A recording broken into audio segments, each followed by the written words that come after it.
What did you do last summer?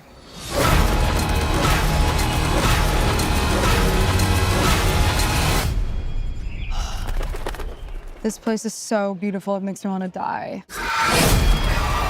Hello, my friends, and welcome back to Rodriguez Reviews / Real Rap Entertainment. I'm one of the co-hosts, Javier. Thank you so much for tuning in. And today we're going to be talking about I Know What You Did Last Summer. What did I do last summer? Last summer, I basically chilled and worked and watched a lot of movies, as I usually do. But let's kind of talk about I Know What You Did Last Summer.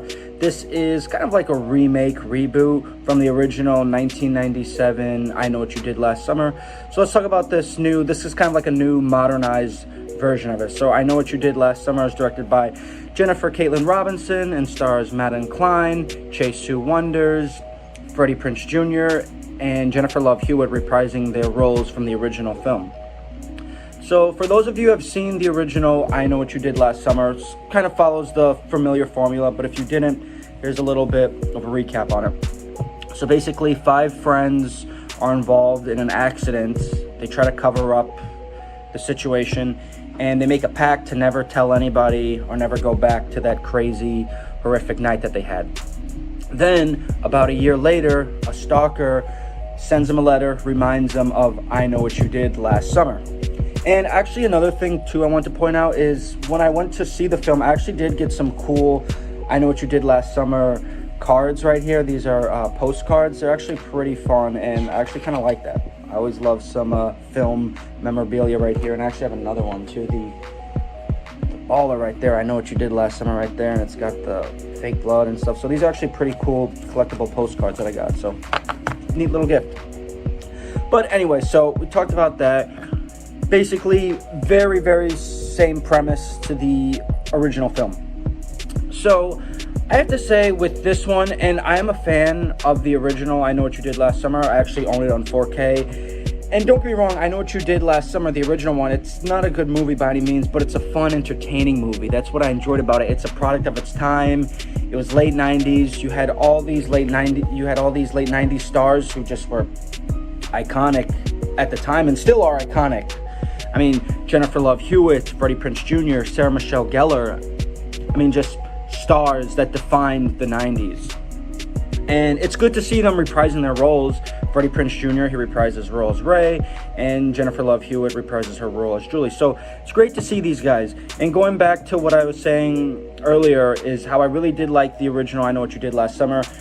I'm a fan of it. It's goofy, it's corny, but it's fun. It's entertaining. It entertains me. I like it. I like to revisit it around Halloween. And it's a fun movie. This one, I'm kind of mixed on it. This one, there are some things that I really did like from this new version of it, and there's some things that I really didn't like from this new version of it. So, kind of up in the air here.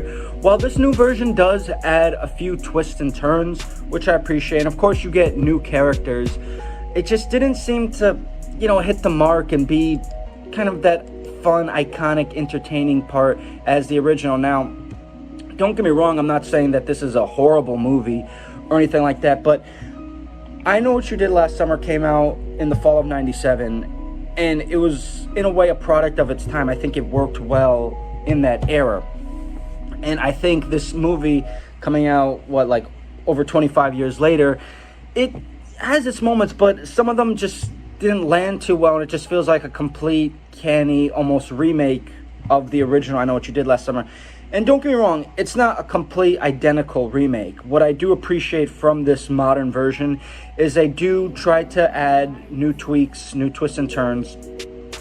Some of it, though, just comes across as, too, Gen Z buzzworthy and, basically the TikTok phase, all that stuff. And I'm trying my best to kind of, put my finger on it here. This one kind of rambles a little bit at times. Some of the characters' decisions are not the best, but on a positive note, to give it credit, I thought that Madeline Klein and Chase Sue Wonders were incredible in this movie. I thought they were perfectly casted. They embodied that if this were made in the 90s, I could definitely see there's characters in there, and they embodied it for today's generation and time. So that's one thing I appreciate was the casting. I thought that those two ladies were fantastic. They're really fun. Kind of it gets a little choppy though with the story towards the middle, finding out, you know, who's the killer, all that stuff. Its final product just comes across as maybe just too much nostalgia. And the nostalgia, I'm all here for nostalgia. Don't get me wrong, I love me some nostalgia. Calling back to nostalgia waves. When I did my review on the Karate Kid Legends, we talked about the nostalgia waves, but it just kind of numbs it up a little bit, and it makes the nostalgic parts like only the certain parts worth watching. And it does offer a few new characters, it does offer twists, but at the end, I Know What You Did Last Summer, the remake, it didn't really stand out to me as much as the original one in 97. And while the film does have a few ups, it does have its downs, which kind of makes it slightly unbalanced for me. I had a decent time with it. I'm not going to say that this is like a horrible movie. It's a movie that I would rewatch. I don't know. It's kind of up in the air for me. Like I said, there's some moments that I thought were really good in the movie, and then there were just ones that just kind of crossed. It's just kind of like dull and just ran a little too long. Decent kills. I mean, you would expect that really from a kind of a slasher, because this is a little bit, it took a little bit more with the killing in this one, a little bit more slasher, gory, whereas the one in 97 was a little bit more tamed with its killing. But overall, I Know What You Did Last Summer, I mean, if you're a really diehard fan of it, it could be up in the way. I wouldn't say I'm a diehard fan of the franchise, but I am a fan. I'm a casual fan. So in the end, I Know What You Did Last Summer offers a few fun moments, but in the end, its product seems like, oh, I kind of wish they took a different direction. I'm kind of expecting a little bit more. So I'm going to go ahead and give What You Did Last Summer a mixed review. I'm going to give it a C+. Maybe if I rewatch it, my grade could go up or down regardless of it. But for the time being, I mean, it was a decent time. It could have been better, but it could have been a lot worse too at the same time. So overall, I'm going to give it a C+. Alright guys, thanks, and stay tuned for my next review here at Rodriguez Reviews /Real Rap.